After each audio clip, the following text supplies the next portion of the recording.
sont les esclaves qui vont casser le système, parce que le jour où ils se sont révoltés, et où ils sont descendus non pas dans la rue, mais dans les champs de Cannes, où ils ont mis le feu, il y a une très belle phrase de Michelet, qui s'est très peu intéressé à la question de Saint-Domingue, mais qui a vu son importance, comme toute personne qui s'est réellement penchée sur les archives de la Révolution. Michelet dit, à l'automne de 91, une nouvelle épouvantable arrive, à la fin de la Constituante, Saint-Domingue était en flammes.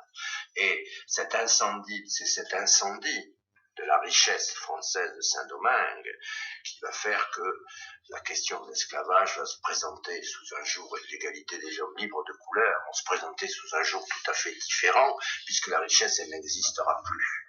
Donc, évidemment, à ce moment-là, le problème de l'esclavage se posera très différemment, et en février 1794, lorsque la Convention abolira l'esclavage, elle le fera en grande partie parce que les nègres se sont révoltés au nom du roi, sont alliés avec les Espagnols qui combattent la Révolution.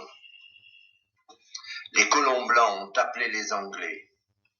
La France révolutionnaire est entrée en guerre avec l'Angleterre depuis le début et l'Espagne depuis le début de 1793.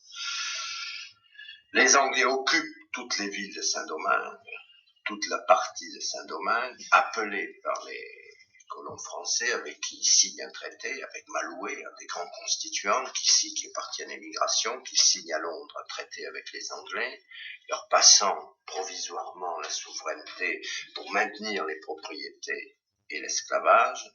C'est à ce moment-là que la Convention va décider l'abolition de l'esclavage pour que l'armée des esclaves, commandée par Toussaint Louverture, se rallie à la Révolution. Et il faut 2 mois pour que la nouvelle arrive.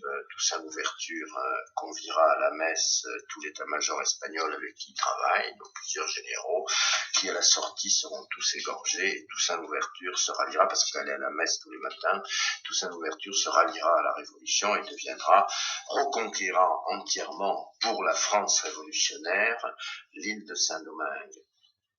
Aboli en 1794, l'esclavage est rétabli par Napoléon en 1802. Il faudra attendre 1848 et une nouvelle révolution pour son abolition définitive par la France.